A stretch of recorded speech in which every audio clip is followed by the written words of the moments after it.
Menarik melihat komposisi pemain timnas Indonesia pada Piala AFF 2020. Jika dikomparasi secara gaya bermain individu, skuad besutan ini mirip dengan Liverpool.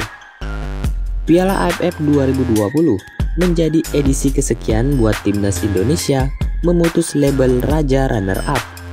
Tidak heran mengikuti Piala Dunia ASEAN sejak tahun 1996. Prestasi terbaik Merah Putih hanyalah finish di posisi kedua. Namun demikian, kehadiran Sintayong diharapkan mampu melengsarkan cup nyelekit tersebut. Apalagi jika melihat komposisi pemain yang dibawanya, ia berani mengikut sertakan sejumlah pemain muda dan juga debutan. Tidak ada sosok Mijas Pasojevic yang saat ini bertengger di daftar teratas top skor BRI Liga 1. Atau Osvaldo Hai yang pada SEA Games di Filipina kemarin tampil begitu mempesona. Begitu juga dengan Ricky Pajrin yang sempat jadi langganan di sektor bek sayap timnas Indonesia. Sejumlah nama familiar tetap diboyong ke Singapura. Sebut saja Evan Dimas, Asnawi Mangku Alam, dan tentu saja Egy Maulana Fikri. Saat PSSI merilis 30 pemain timnas Indonesia untuk Piala AFF 2020, publik sempat mempertanyakan keputusan Sintayong yang meniadakan Spaso. Sang pelatih dengan segala pertimbangannya merasa striker Bali United itu tidak sesuai dengan skema yang diharapkannya. Tampaknya Sintayong memang sengaja tidak membawa sosok target man sebagai juru gedor utama. Lihat saja 4 striker yang dibawanya.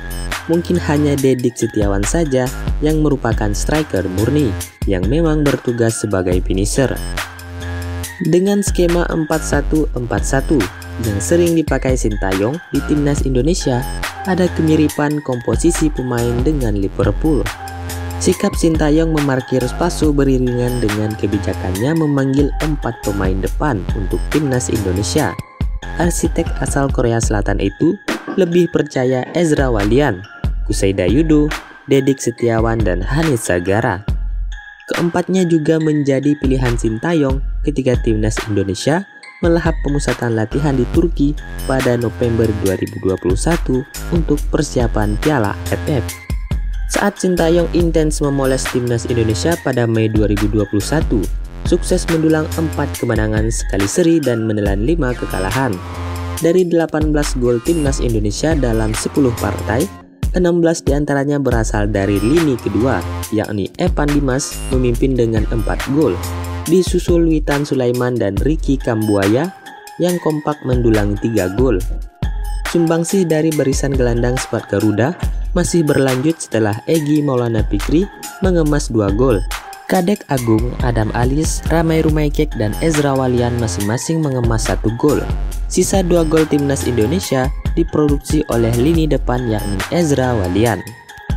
Di Liverpool, meski Jurgen Klopp memasang formasi 4-3-3, sumbangsih gol utama bukan datang dari striker utama mereka, yakni Roberto Firmino dan Divock Origi.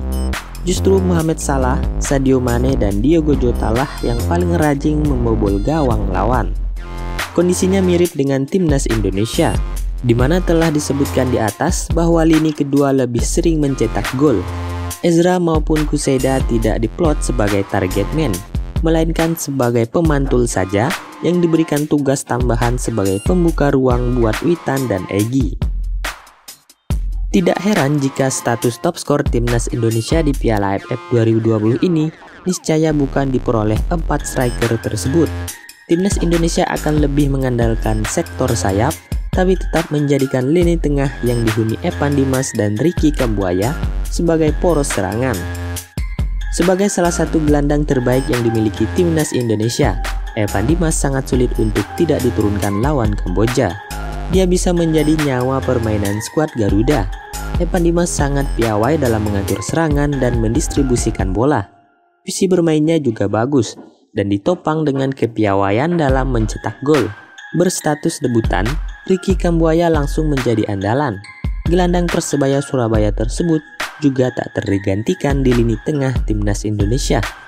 Meski tugasnya mengkreasikan serangan, Ricky juga piawai dalam mencetak gol. Dari 3 laga uji coba yang dilakoni skuad Garuda, dia menyumbang 2 gol untuk timnas Indonesia.